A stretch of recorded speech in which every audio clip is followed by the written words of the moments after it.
এই ইস্তারে আগুন কেন? অদালতে আগুন কেন? সমাজতন্ত্র কেন? জবাব তোকে দিতেই হবে।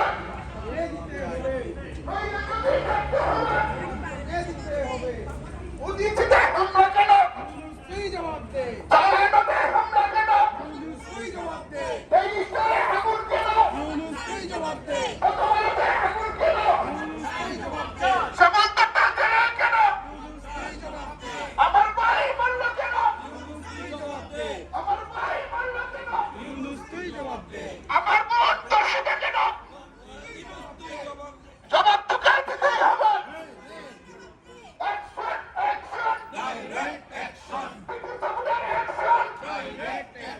Secular movement action direct action action action direct action secular action direct action আমার ভাই মারল কেন?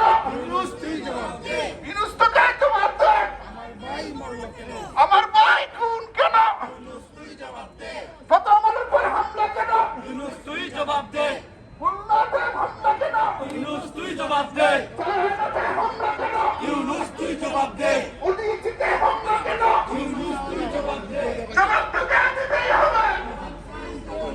জবাব তোকে দিতেই হবে। ইউনুস তুই জবাব দে। ইউনুস তুই জবাব দে। ইউনুস তুই রাজাকার। এই পথে বাংলাদেশ। ইউনুস তুই রাজাকার। এই পথে বাংলাদেশ। ইউনুস তুই রাজাকার। গোলাম আজম সাঈদী এই মুহূর্তে বাংলার ইহুদি। গোলাম আজম সাঈদী বাংলার ইহুদি বাংলার ইহুদি। গোলাম আজম সাঈদী রাজাকারের কবরস্থান এই বাংলায় হবে না। এই বাংলায় হবে না। রাজাকারের কবরস্থান। Action action direct action. The officer requested us to go to the other side. We're not stopping any. You're free to carry on just on the other side where the barriers are. Thank you very much. Thank you very much for complying. Thank you very much.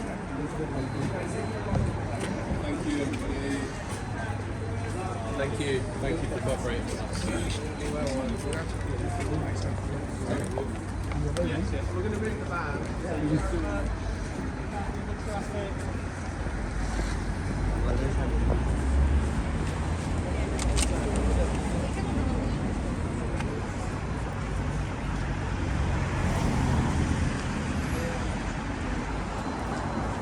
দিদি ওইখানে দাঁড়াইতে সবাই পছন্দ করে one দাঁড়ায় যান।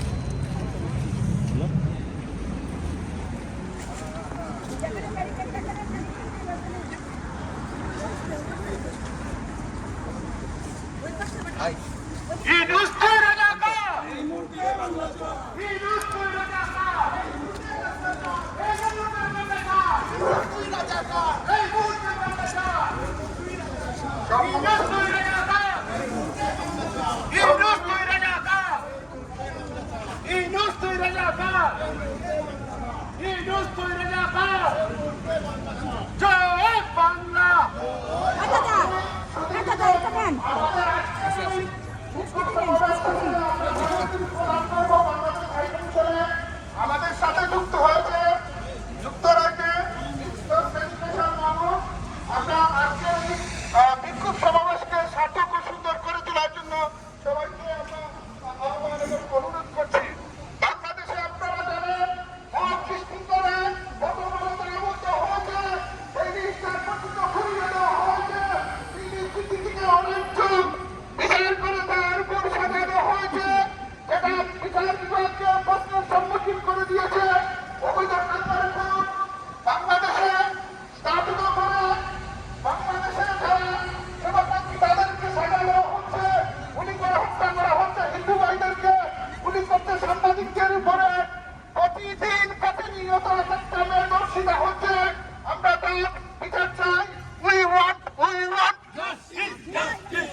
প্রিয় সাংবাদিক ভাইয়েরা, আপনাদের সকলের প্রতি শ্রদ্ধা এবং কৃতজ্ঞতা জানিয়ে অত্যন্ত ভারাক্রান্ত হৃদয়ে আজকে আমরা এখানে দাঁড়ানোর কথা ছিল না, কিন্তু আজকে দাঁড়িয়ে আমরা আমাদের আর্তনাদ আপনাদের কাছে জানাচ্ছি। ইতিমধ্যে আপনারা সোশ্যাল মিডিয়া এবং গণমাধ্যমের কল্যাণে জেনেছেন যে আমাদের একজন ভাই দীপু দাসকে কীভাবে নির্মমভাবে হত্যা করা হয়েছে। এখানে অপরাধ শুধু দীপু দাসকে হত্যা করা হয়েছে তা নয়, এখানে অপরাধ হয়েছে দীপু দাস হত্যা 1, 2 হচ্ছে সেই হত্যাকে উদযাপন সেলিব্রেট করেছে এবং পুলিশের নিরাপত্তা হেফাজত থেকে নিয়ে তাকে হত্যা করা হয়েছে। এটি মানব ইতিহাসে এক বর্বরতম অধ্যায়। আমরা মধ্যযুগীয় বর্বরতা বা বর্বর যুগের অনেক গল্প কাহিনী পড়েছিলাম রূপকথা, কিন্তু আজকে আমাদের নিজের জন্মের দেশেই সেই ঘটনাটি ঘটেছে। এই দীপু দাসের স্ত্রী সন্তান ছিল, পিতামাতা ছিল, বাঁচার অধিকার ছিল, স্বপ্ন ছিল, কিন্তু সেই হায়নারা নির্মম নিষ্ঠুরভাবে দীপু দাসকে হত্যা করেছে। আপনারা নিশ্চয়ই দেখেছেন আমাদের মাননীয় পররাষ্ট্রমন্ত্রী তিনি বলেছেন যে এই হত্যাকাণ্ড নাকি সংখ্যালঘু নিপীড়ন নয়। আমি তার কাছে প্রশ্ন রাখতে চাই, আর কিভাবে হত্যা করলে আপনি বলবেন সংখ্যালঘু নিধন বা সংখ্যালঘু নিপীড়ন হয়েছে?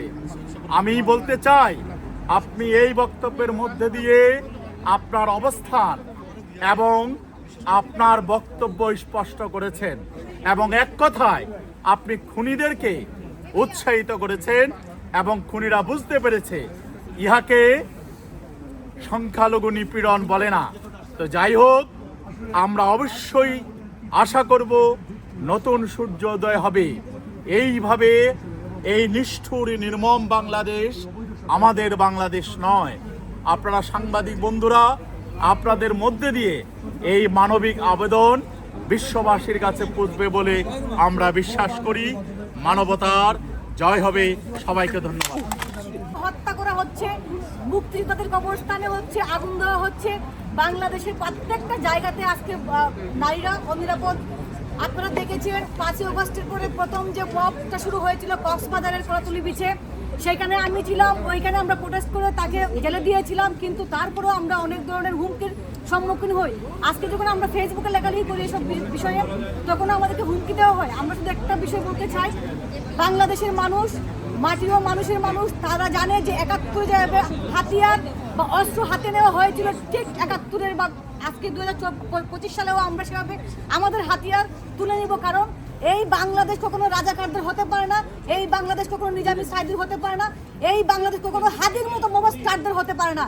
এই বাংলাদেশ হচ্ছে বাংলাদেশের প্রতিটা কোনায় কোনায় ইঞ্চিতে ইঞ্চিতে শহীদের রক্ত।